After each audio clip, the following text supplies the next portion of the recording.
Hola, ¿cómo estás? Yo soy Anita Lectora y este es tu canal. Hoy os traigo 4 libros de ficción histórica ambientados en el siglo XX que he leído en estos últimos meses. Quédate y te cuento.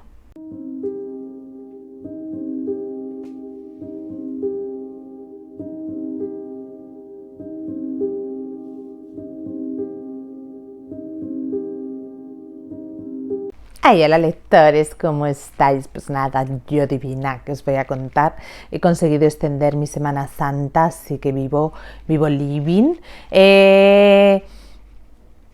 A ver, yo las novelas históricas, pues ¿qué queréis que os cuenten? Un poquito me dan igual, no como a la niña, ¿no? Que esto de la historia, pues oye, es su pasión, pues respetamos sus pasiones, pero bueno, a ver qué nos cuenta. Pues la verdad es que yo solía leer bastantes novelas de ficción histórica y es cierto que últimamente quizá empecé a leer otra serie de géneros y dejé un poquito atrás la novela histórica, pero he decidido volver a darle un empujón y las estoy de nuevo incorporando en mis listas de lecturas. Y de hecho, estas 4 que os traigo las he leído en los últimos meses, desde enero hasta acá. Os voy a enseñar las 4 novelas, todas están ambientadas en lo que es siglo XX, fundamentalmente casi todas a lo largo de la primera mitad del siglo XX, 3 de ellas ambientadas sobre todo en Europa y una ambientada en Asia, así que os voy a ir trayendo poquito a poco y os voy a ir enseñando poquito a poco. La calidad de las lecturas ha sido variada, ha habido algunas que me han interesado más, otras que me han interesado menos, y creo que algunas de ellas ya os las he enseñado por aquí en alguno de los vídeos en TBRs, o sea, en listas de libros que me quería leer, etcétera, etcétera. Y ya sin entretenerme más, paso a enseñaros las novelas. La primera nos viene que ni pintada para el abril de autopublicados y se llama Fríos pétalos de esperanza y el autor es Carlos Molina Aranda, que me envió el ejemplar para que yo lo pudiera leer. Esta novela vamos a ver a una serie de personajes, pero tenemos un personaje principal, pues que nos va a contar un poco las circunstancias de su nacimiento, ¿no? Su padre y su madre, que son migrantes en Cataluña, con una serie de ideas obreras que están emergiendo en ese momento, y luego nos va a ir contando pues el desarrollo de esa familia, qué pasa con él, cómo se va desarrollando su vida, y básicamente pues él, como tantos otros españoles en la época, se van a ver inmersos en lo que es la Guerra Civil Española, y huyendo de la represión de la Guerra Civil Española sales de Guatemala, te metes en Guatepeor y acabas en la Segunda Guerra Mundial. Así que la gente que vivió esos años les tocó vivir épocas muy convulsas, y aquí pues es un poco lo que nos va a narrar, ¿no? La historia de este personaje que va a entrar en combinación con otro personaje femenino y que, bueno, sus destinos, digamos, que se van a cruzar. Es una novela bastante breve, 200 y pico páginas, sí, unas 230 páginas. Y la verdad es que si bien aprecio el esfuerzo que hay detrás de la escritura de esta novela, si bien entiendo que hay un trabajo de documentación, etcétera, ha pecado de una de las cosas que a mí dentro de novela histórica no me suele gustar. Y es que yo cuando leo novela histórica quiero leer ante todo novela, porque para leer libros de historia ya hay otra cosa. Entonces, creo que al ser una novela breve y querer darnos contexto en el fondo de un periodo tan amplio que son casi 40 o 50 años, tanto de la historia de España como del mundo, creo que pasa con mucha más profundidad o se detiene con mucha más profundidad en los aspectos históricos que en los aspectos de los personajes. A mí me ha faltado desarrollo de los personajes, me ha faltado quizá cierta alma en los personajes. O sea, muchas veces tenía la sensación de que si en vez de tener a esa persona hubiera tenido a otra, la historia no hubiera variado en demasía. Más o menos es la misma, nos va contando un poco la historia. Sí es cierto que me parece que es valiosa, por ejemplo, si no tienes ni idea de la historia de esa época, te da un contexto bastante simplificado en el sentido de que te narra lo principal y de una forma bastante amena. No ha sido una novela que me haya costado para nada leerla, o sea, la he leído con cierta agilidad, pero es cierto que me ha faltado quizá esa conexión humana con los personajes, el que yo me sienta conectada con sus motivaciones y con sus problemas, y creo que, pues eso, ha primado la parte histórica frente a la parte novelada, pesada y entonces a mí se me ha quedado un poco floja. No arrancamos muy bien, pero oye, mira, nena, yo creo que hay que valorar los esfuerzos, porque esto de editarte, de escribir y de todas estas cosas, pues oye, su esfuerzo, su documentación, sus cosas llevan, ¿eh? Así que bueno, no ha sido de tu agrado, pero oye, mira, otros vendrán. Arranco con otra novela que es sin duda, podemos decir, un clásico contemporáneo y es Soldados de Salamina. Soldados de Salamina es esta novela eterno pendiente que todo el mundo ha leído y que, pues bueno, nos va a contar la historia. Yo os voy a contar un poco mi proceso. Yo esperaba que esto nos contara una historia de la Guerra Civil Española, pues yo dije, bueno, Soldados de Salamina, pues nos va a contar alguna batalla, nos va a contar las historias personales, etcétera, etcétera.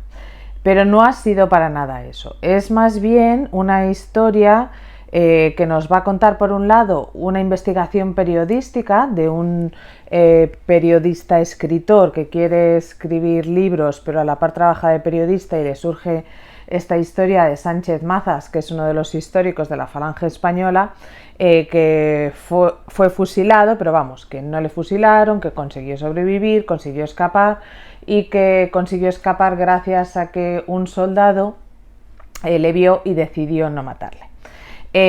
Soldados de Salamina nos cuenta todo el proceso de investigación periodística, nos cuenta la parte personal de Sánchez Mazas y nos cuenta también la búsqueda de quién puede ser este posible soldado que decidió salvar a Sánchez Mazas y qué motivaciones puede tener detrás de todo esto. Sánchez Mazas, anécdota que yo no sabía, es padre de Sánchez Ferlosio, también un escritor relevante en España. He de decir que es una novela que a nivel documentación y a nivel vida de Sánchez Mazas, pues me ha interesado. Me ha interesado ver cómo se trata su figura, cómo se habla de la Falange en su integración con el franquismo, etc. En ese sentido me ha parecido una novela interesante. Pero yo creo que las expectativas que yo tenía de esta novela han jugado en mi contra. ¿Por qué? Porque yo esperaba encontrar, de la misma forma de que os he hablado con la novela anterior, una novela más histórica. Y tiene esta mezcla entre ensayo, entre investigación periodística, todo esto novelado. Pero yo esperaba encontrarme con una historia de la Guerra Civil y en sí no me he encontrado eso. Me he encontrado con una investigación sobre las historias de la Guerra Civil, aunque es cierto que tiene una parte de lo que es la guerra en sí. Pero al no estar contado en cierto modo en primera persona desde los protagonistas de esta guerra, pues me ha parecido un poco distante. He de decir que yo combiné la lectura de este libro. Inicialmente yo empecé a escucharlo en audiolibro. Y creo que fue un gran acierto para mí porque el audiolibro es una versión más moderna que la que yo tengo. Mi versión yo la compré en una reread, es de 2001. De hecho creo que es primera edición porque no pone que haya habido más ediciones después. Sí, Javier Cercas 2001. Ah, no, esta es la 22ª edición de julio de 2002. Julio de 2002, pero vamos, se publicó en 2001. Y esta versión que yo he oído parece ser que es la que hicieron en el 2022, que no cambia la novela en sí, pero lo que añade es un prólogo escrito por el autor, donde nos habla de la repercusión que ha tenido esta novela, la importancia que ha tenido la novela y cómo él veía, interpretaba la novela, y hace una reflexión bastante profunda e interesante sobre la memoria histórica, la importancia de la memoria histórica, cómo es en cierto modo redundante hablar de memoria histórica, porque la historia en sí es un ejercicio puro y duro de memoria, y toda esa parte me resultó interesante. Pero como os digo, me ha dejado un poco plof el libro porque yo esperaba encontrar una novela y no ha sido lo que he encontrado. También es un libro finito, también es un libro que se lee en nada, creo que es un libro muy interesante para el análisis, pero no es una novela como yo esperaba encontrar. Pues hija, parece que el vídeo se tiene que llamar ficción histórica que no me ha gustado o ficción histórica que yo me he montado mi historia en la cabeza y entonces la historia que ha sido la historia no me ha gustado. No lo entiendo muy bien, nena, no lo entiendo muy bien. Y no os penséis que solo os voy a traer hoy cosas malas, porque os voy a traer 2 librazos. dos libros que me han encantado. Y voy a empezar a hablar cronológicamente con el primero que me leí, que es A Gentleman in Moscow de Amor Towles, o como narices se llame este autor que no sé pronunciarlo. Este es un libro, es Un caballero en Moscú. Creo que en España, si no estoy equivocada, está publicada por Anagrama, porque son las ediciones estas amarillas, yo creo, y creo que es Anagrama. Y Un caballero en Moscú es una delicia de novela. Es que no os lo puedo decir de otra forma. Tenemos un personaje maravilloso, maravilloso, que es el conde Rostov, que es que no sé muy bien cómo explicároslo. Os cuento un poco. Este caballero, ¿qué le pasa? Porque es que es un caballero. O sea, con todas sus letras, con todo lo que implica ser un caballero. Este caballero vive en Moscú, es el autor de unos versos bastante revolucionarios y viene de una familia noble. Entonces, dentro de lo que es el contexto de la Revolución Rusa, un noble es incómodo. Pero claro, un noble revolucionario, ¿qué me estás contando? ¿Cómo puedes apoyar la revolución y ser a la vez noble? Entra la revolución pues en una serie de incongruencias, digamos.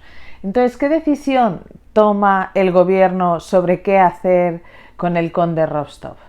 Pues deciden hacerle un arresto domiciliario.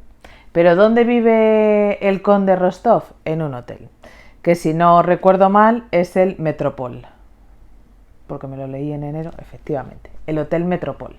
Pues el conde Rostov le hacen un arresto domiciliario en el Metropol y él dice, bueno, ni tan mal, vivo en una suite, tengo mis salones, tengo mis cosas. No, señor Rostov. Todas sus cosas que usted ha traído de la casa heredada de su madre, de su abuela, con sus libros y posesiones, no, lo va a tener usted que reducir y vivir en un cuartucho para el resto de sus días. Y lo que vamos a ver es la vida pasar fuera del Metropol, mientras la vida pasa para Rostov dentro del Metropol. Y es toda una narración de las cosas pequeñas y de las cosas grandes a la vez. Las cosas pequeñas, que no son tan pequeñas, es lo que le va pasando al conde Rostov a lo largo de su vida. Y las cosas grandes podemos decir que son las que pasan fuera. La revolución, las hambrunas, la Segunda Guerra Mundial, la Guerra Fría, todo eso va pasando afuera y él va teniendo una información sesgada y censurada a través del gobierno ruso, de la recién creada Unión de Repúblicas Socialistas Soviéticas, y dentro van pasando las cosas pequeñas. O podríamos decirlo que es al revés. Pasa el amor, pasa la amistad, pasa el descubrimiento de lo que sería la paternidad, el descubrimiento de los valores y de lo que es importante o lo que no, el individuo, el Estado, la vida, que quizás sea lo grande, es lo que pasa con el conde Rostov. Y es un personaje tan entrañable, o sea, tan maravilloso, tan interesante, tan erudito, tan dulce, tan atípico y con tantos principios que a mí me ha enamorado. Yo ya, si me dicen ¿a quién te gustaría conocer de tus personajes literarios? Yo ya no quiero conocer a nadie de Harry Potter, quiero conocer al conde Rostov, porque me ha parecido maravilloso. Como os digo, es un libro en el que parece que no pasa nada, pero al final lo que pasa es la vida. Hay un conde parece maravilloso, este conde Rostov. Este conde Rostov parece así como maravilla divina, culto, erudito, viviendo en un hotel, ahí con una suite. Luego el cuartucho ya me gusta menos, pero bueno, oye, parece un ser entrañable, sí, un ser de luz. Y un libro que he terminado hace 2 días, de una autora que creo que se va a convertir, ya lo intuí con su primer libro, se me confirmó con el segundo, y yo con este pensaba encontrarme una novela más floja, pero no ha sido así, y es Dos chicas de Shanghái, de Lisa Si.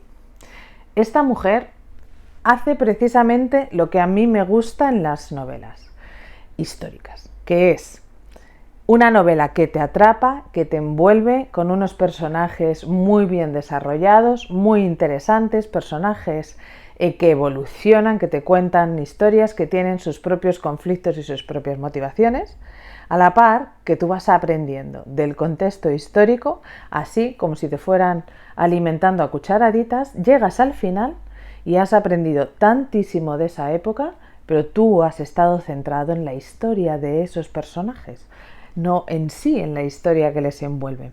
Y eso es lo que creo que es lo que a mí más, lo que yo más valoro en las novelas históricas, que el contexto acompañe, no que asfixie.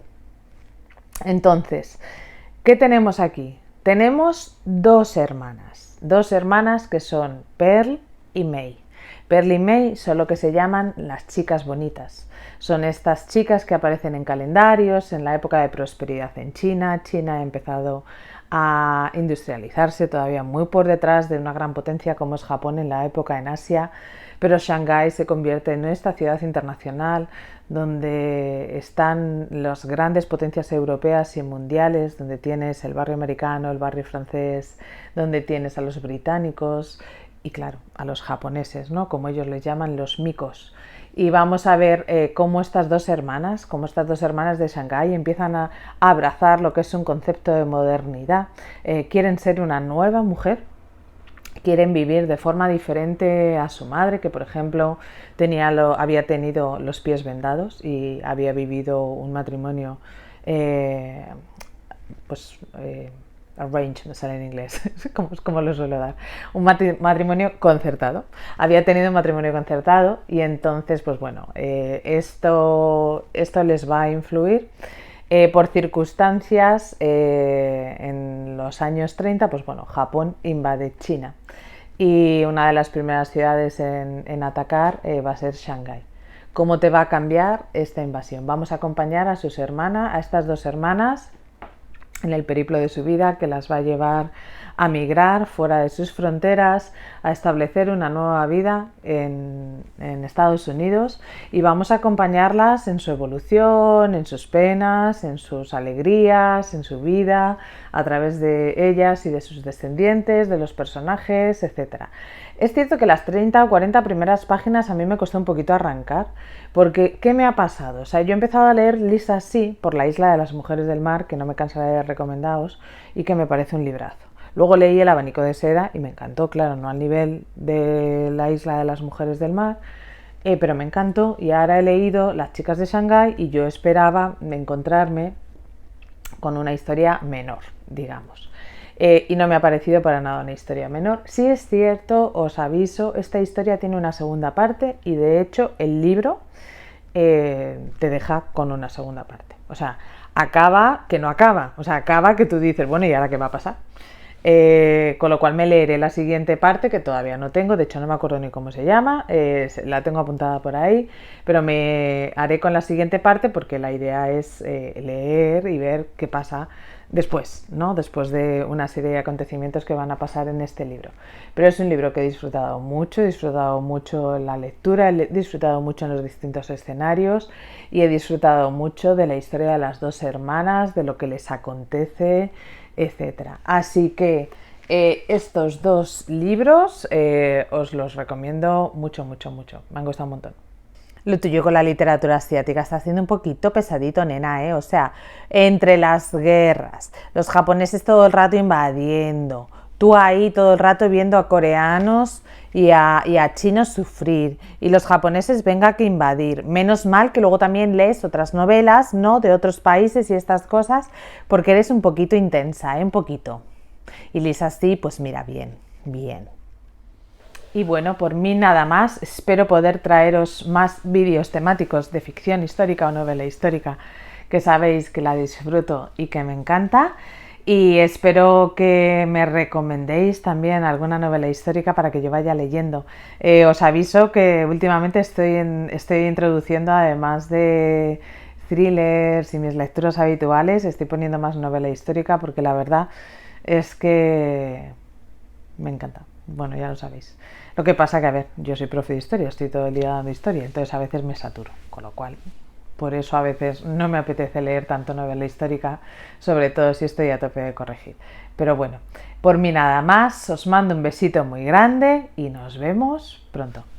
Adiós. Ay, pues nada, mira, un vídeo cortito, apañadito, así que tal, que tal, que tul. Yo pensando que siendo una novela así de cosas de novela histórica nos ibas a dar la turra baturra, pero he visto que no, así que bien está. Pero así que yo os digo que le follow, que le like, que subscribe, que creo que a mí esto de los vídeos temáticos me gusta, que creo que a vosotros también os gusta y que esta niña va aprendiendo marketing teen. Sí, va aprendiendo, así que por mí nada más. Chao, chao, lectores. Besitos, besitos. ¡Mua!